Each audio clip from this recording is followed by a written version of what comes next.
Good evening আমার প্রিয় বন্ধুরা, তোমরা সকলে কেমন আছো? আশা করছি তোমরা যে যেখানেই আছো প্রত্যেকেই খুব ভালো আছো এবং সুস্থ আছো। আমিও বেশ ভালোই আছি। এস ফ্যামিলিতে আরও একটি নতুন ঝলমলে ব্লগে তোমাদেরকে অনেক স্বাগত জানাই। ঘড়িতে সময় এখন সন্ধ্যা 6:30। তোমাদের সঙ্গে নিয়ে আজকে ব্লগটি এখন থেকেই শুরু করছি।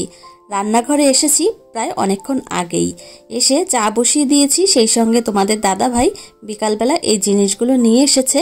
এই যে আইসক্রিম নিয়ে এসেছে দেখো। আর একটা কথা হচ্ছে, এখন যেহেতু প্রচণ্ড গরম পড়ছে, ওই জন্য তোমাদের দাদা ভাইয়ের কাছে আবদার করেছিলাম যে এখন আইসক্রিম কিনে রাখতে। ওই কারণেই কিন্তু এই যে নিয়ে এসেছে।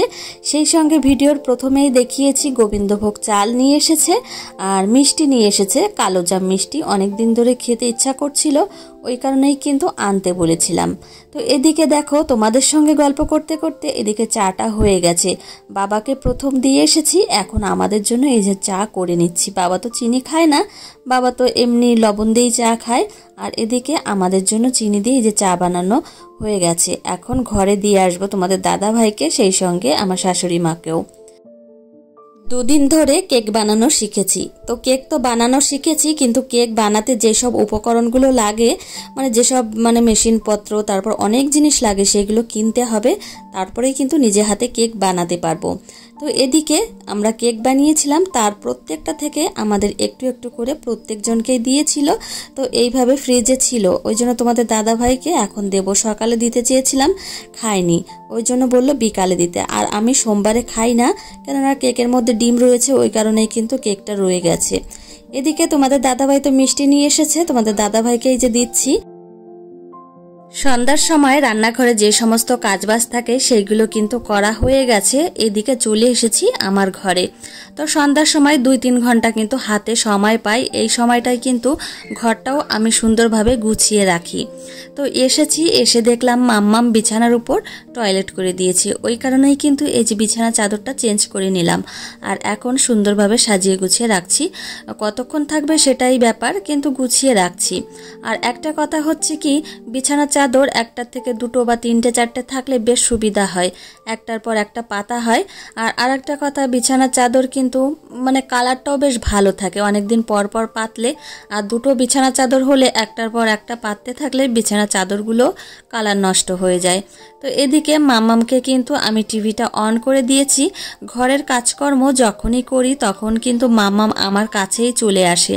তো ওর ঠাম্মি বা দাদা ভাইয়ের কাছে কিন্তু থাকতে চায় না। তো কি করব, ওই কারণেই কিন্তু এই টিভিটা অন করে দিই। ও ওইভাবে টিভি দেখে, আর আমি কিন্তু ঘরের কাজগুলো একটার পর একটা সুন্দরভাবে গুছিয়ে করে নিই। তো আমি সারাদিনে সকালবেলা আর সন্ধ্যাবেলায় এই টাইমটুকু ঘর দুয়ার গুছানো বা পরিষ্কার পরিচ্ছন্ন করার সময় পাই। এই সন্ধ্যার সময় কিন্তু সুন্দরভাবে ঘরটা আমি প্রত্যেক দিনই গুছিয়ে পরিপাটি করে থাকি।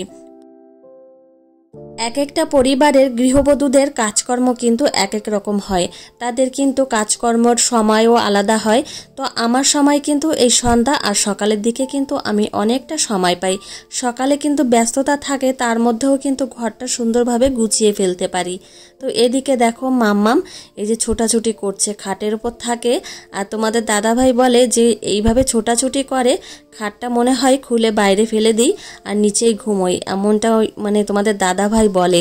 তো মাম্মাম এত ছোটাছুটি করে প্রচণ্ডই ভয় লাগে, ভাবি হয়তো পড়ে যাবে কি খাটে লাগে, এইটাই ভয় পাই সব সময়। একজন দিদি ভাই কি বোন যাই হোক না কেন আমাকে রিকোয়েস্ট করেছো যে আমার চুলগুলো কিভাবে আমি যত্ন করে থাকি, বিশেষ করে স্নানের পরে কিভাবে যত্ন করি সেটার ভিডিও আনতে, সেই সঙ্গে আমি কিভাবে আমার স্কিন যত্ন করি সেটার ভিডিও আনতে। আচ্ছা, আমাকে একটু সময় দাও, আমি কিন্তু তোমার কমেন্টটা দেখেছি, আমার খুব ভালো লেগেছে। আমি কিন্তু একটু হাতে সময় নিয়ে ভিডিওটা করব। তো যাই হোক, এইদিকে কিন্তু আমার সুন্দরভাবে গোছানো হয়ে গেছে এই দেয়াল শোকেসটা, সেই সঙ্গে কিন্তু টিভির সামনে যে টেবিলটা রয়েছে সেটাও কিন্তু সুন্দরভাবে গুছিয়ে পরিপাটি করে নিয়েছি। আর বিছানা চাদরটা এখন সুন্দর করে চারিপাশটা গুজিয়ে একদম সেট করে নিচ্ছি। সত্যি কথা বলতে ঘর গোছানো পরিপাটি থাকলে সত্যি মন থেকে অনেকটা ভালো লাগে, সেই সঙ্গে কিন্তু মনটাও অনেকটা ফ্রেশ লাগে। শুধু ঘর গোছানো বলেই না, যে কোনো কাজ যখন কমপ্লিট হয়ে যায় তাহলে কিন্তু মন থেকে অনেকটা ফ্রেশ এবং শান্তি অনুভব হয়। তো এদিকে আমি এই ছোট্ট টেবিলটার কাছে চলে এসেছি। এখন ভালো করে তাওয়ালটা পরিষ্কার পরিচ্ছন্ন করে ঝেড়ে এখন পেতে রাখবো।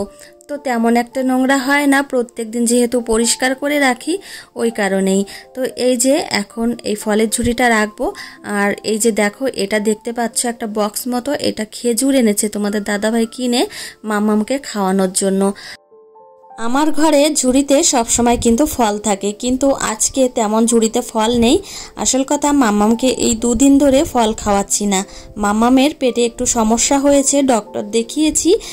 ডক্টর বলেছেন যে ওকে এই 2-3 দিন একটু ফল খাওয়াতে বারণ আছে, আর মানে গম জাতীয় কোনো খাবার খাওয়ানো বারণ আছে। ওই কারণে কিন্তু এই ফল খাওয়াচ্ছি না, সেই সঙ্গে সেরেলাকটাও খাওয়াচ্ছি না।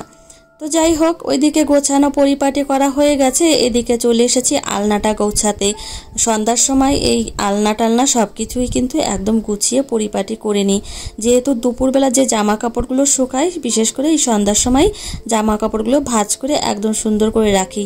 আর এই যে দেখো সুতো, এই সুতোগুলো রেখেছি। তো আমার মা রাখতে বলেছিল, আমাদের বাড়িতে এসেছিল, উঠানের ওপর রেখে দিয়েছি। তো এই হচ্ছে ব্যাপার। আর এই যে এখন আলনাটা সুন্দরভাবে মুছে পরিষ্কার করব, বিশেষ করে আয়নাটা। তো আয়না যদি প্রত্যেকদিন পরিষ্কার পরিচ্ছন্ন রাখা যায় একদম কিন্তু চকচক করে।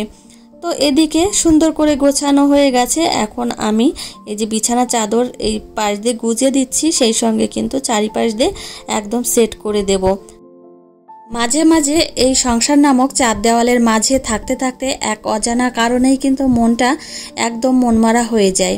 আমি মাঝে মাঝে মনে করি যে নিজের থেকে নিজে ভালো বন্ধু কেউই হতে পারে না, নিজেকেই কিন্তু নিজেকে বোঝানোর ক্ষমতা রাখতে হয়। তো মন যখনই খারাপ হয় তখনই কিন্তু এই যে সংসারটাকে সুন্দরভাবে গুছিয়ে রাখি, সেই সঙ্গে কিন্তু নিজের যে ভালো লাগাগুলো সেইগুলোই কিন্তু প্রাধান্য দিই। প্রিয়া নামে একজন বোন আমাকে অনেক দিন ধরেই অনুরোধ করছো যে মাম্মামকে যে বেড প্রোটেক্টিং ম্যাটটা পেতে দিই সেটা কিসের। তো এটা কিসের আমি বলতে পারবো না, কিন্তু খুবই সফট, ওপরটা কটনের মতো আর পেছনটাও কিন্তু একদম সফট। তো এটা পেতে বাচ্চাকে শোয়ালে, তো বাচ্চা যদি টয়লেটও করে দেয় তাহলে কিন্তু একদম এই ম্যাটটা শুষে নেয়, কোনো রকম কিন্তু অসুবিধা হবে না। আর এটা কিন্তু ধোয়াও যায়, পরিষ্কার পরিচ্ছন্ন করা যায়, আর প্রচণ্ড কিন্তু হালকা, যেখানে সেখানে ক্যারি করতে পারবে। আর এটা কিন্তু খুবই সুন্দর, এটা তোমাদের দাদা ভাই অ্যাপোলো থেকে নিয়ে এসেছিল। আর একটা কথা বলে দিই, এই যে বেড প্রোটেক্টিং ম্যাটটা কিন্তু সার্ফ দিয়ে ভালো করে ধুয়ে নিলেও কিন্তু কোনো অসুবিধা হয় না। আর 2-1 বার টয়লেট করলে কোনো অসুবিধা হয় না, কিন্তু টয়লেটের একটা গন্ধ থাকে, ওই কারণেই কিন্তু 2 বার করে দিলেই আমি কিন্তু সার্ফ দিয়ে ভালো করে ধুয়ে পরিষ্কার পরিচ্ছন্ন করে মেলে দিই। সত্যি কথা বলতে তোমরা আমার কাছে বিভিন্ন ধরনের রিকোয়েস্ট করো, আমার কিন্তু খুব ভালো লাগে। তো আমার সত্যি মন থেকে খুব ভালো লাগে, আর ভিডিও করার কিন্তু অনেকটা সাহস পাই আর অনেকটা এনার্জি পাই। তো এদিকে ঘরটা কিন্তু একদম পরিষ্কার পরিচ্ছন্ন পরিপাটি হয়ে গেছে। আর তোমাদের দাদা ভাই আজকে যে আইসক্রিম কিনে নিয়ে এসেছিল, এখন একটু বসে বসে খাচ্ছি। আর বিশেষ করে প্রচণ্ডই গরম পড়েছে, সেই সঙ্গে কাজবাজ করেছি, একটু গরম লাগছে, ওই জন্যই কিন্তু এই আইসক্রিমটা নিয়ে এসেছি। তো মাম্মাম তো খায় না, দুষ্টুমি করছে, আমাকে খেতেও দেবে না, এমনই দুষ্টুমি করে।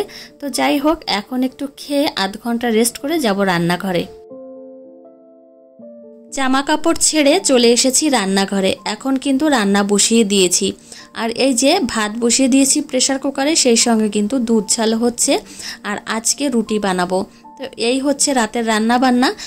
আজকে যেহেতু সোমবার ছিল, রাত্রে ভেবেছিলাম যে একটু খিচুড়ি রান্না করব, সেই কারণেই দুপুরবেলা তোমাদের দাদাভাই গোবিন্দভোগ চাল নিয়ে এসেছিল, কিন্তু আর ভালো লাগছে না, কেন জানি না শরীরটা খুব খারাপ লাগছে, ওই জন্যই কিন্তু খিচুড়িটা আর রান্না করা হলো না। ভাবছি যে পরে একদিন রান্না করে দেব। তো এদিকে কিছু বাসন কোসন হয়েছে, ওই যে সন্ধ্যার সময় চা খেয়েছি সেই কাপগুলো নিয়ে এসেছি প্রত্যেক ঘর থেকে ধুয়ে পরিষ্কার পরিচ্ছন্ন করে এই যে এখন রাখছি। সেই সঙ্গে মামামের কিছু বাসন কোসন হয়েছে, এখন ধুয়ে রাখছি। আর আরেকটা কথা, কিছু বাসন টাসন হয়েছে, এখন এই যে সুন্দরভাবে গুছিয়ে পরিষ্কার পরিচ্ছন্ন করে রাখছি। তেমন একটা নেই, ওই যে কেবল যেগুলো ধুলাম সেইগুলোই এখন এই যে গুছিয়ে রাখছি। এই হচ্ছে ব্যাপার, গোছানোর পরেই কিন্তু জায়গাটা মুছে একদম পরিপাটি করে নেব। সংসারের কাজগুলো যতই করো না কেন শেষ আর হতেই চায় না। কাজ কিন্তু একদম করেই যাওয়া যায় যতক্ষণ মন চায় যে আমি কাজ করব। তো এই হচ্ছে আসল কথা। তো এদিকে দেখো আমি সুন্দর করে থালা বাসনগুলো কিন্তু একটু ভালো করে সাজিয়ে নিয়েছি। সত্যি কথা বলতে এখানে আসলে একটু ভালো সময় নিয়ে ধৈর্য সহকারে থালা বাসনগুলো গোছাতে হয়। তাতে কি হয়, এখানে থালা বাসনগুলো সুন্দর লাগে দেখতে। মানে সাজিয়ে গুছিয়ে রাখলে যে কোনো জিনিস এমনিতেই সুন্দর লাগে, ওই কারণেই কিন্তু কথাটা বলা। তো যাই হোক, এই যে গুছিয়ে নিয়েছি, আর এই যে কাচের কাপগুলো নিচেই রেখে দিলাম, এইগুলো আর উপরে নিলাম না।